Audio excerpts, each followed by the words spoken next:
అంటే ప్రస్తుతం కేంద్రంలో అధికారంలో ఉన్నటువంటి ఒక పార్టీ ప్రభుత్వం వారికి అనుకూలంగా కొత్త చట్టాలను తయారు చేసినట్టు కొంతమంది విమర్శిస్తున్నారు. అలా ప్రభుత్వం మీద తిరుగుబాటు చేస్తే కనుక ఎంత మేర శిక్షలు పడే అవకాశం ఉంది కొత్త చట్టం ప్రకారం? కొత్త చట్టం ప్రకారం ఇది ఒకటి ముఖ్యమైన అంశం అండి. ఎందుకంటే ఇంతకుముందు ఐపీసీలో ఇలాంటి చట్టాలు ఉన్నాయి కానీ అంటే పర్టికులర్గా ఒక సెక్షన్ అనేది ఎక్కడా లేదు.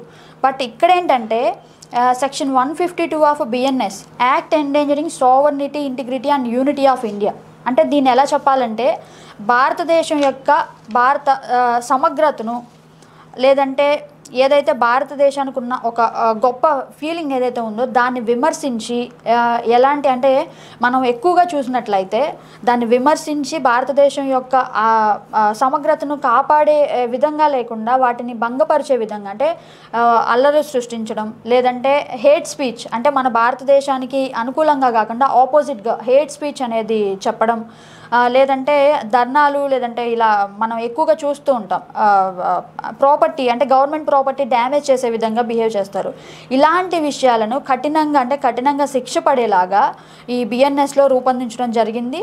అండ్ ఇలాంటి అఫెన్సెస్కి ఈ బిఎన్ఎస్ మనం చెప్పాలని అంటే ఒక ప్రాముఖ్యతను తీసుకొచ్చి పెట్టింది. సో ఇక నుండి జాగ్రత్తగా ఉండాలి. ఎందుకంటే సోషల్ మీడియా వచ్చిన తర్వాత ప్రతి ఒక్కళ్ళు కూడా కామెంట్స్ పెట్టేవాళ్ళే అయిపోయారు.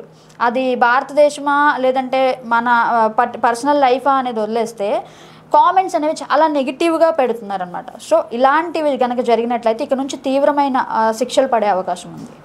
నూతనంగా వచ్చినటువంటి కొత్త చట్టం ప్రకారం మీరేం ప్రజలకు ఏం చెప్పాలనుకుంటున్నారు? ఎలాంటి ముఖ్య విషయాలు చెప్పాలనుకుంటున్నారు?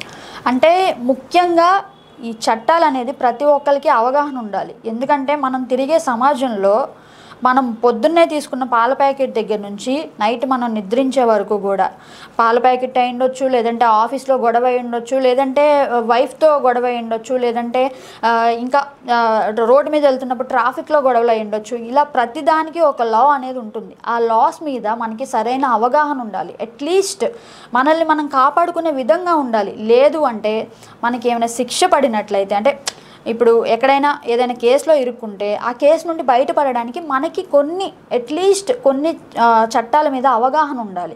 ఆ అవగాహన ఎవరికి వారు తెచ్చుకోవాలి. అండ్ మోర్ ఓవర్ ఇలాంటి లా పాయింట్ అంటే ఏదైతే లా పాయింట్ నిజంగా ప్రజల యొక్క ప్రశ్నలను బయటకు తీసుకొచ్చి ఆ ప్రశ్నకు ఒక న్యాయరూపంగా సమాధానం అందించి అంటే ప్రజా వేదికగా ఒక క్వశ్చన్ మార్క్ని ఏదైతే ఉందో దానికి సమాధానంగా ఈ లా పాయింట్ మంచి చేస్తుంది. So I feel happy to be part of this.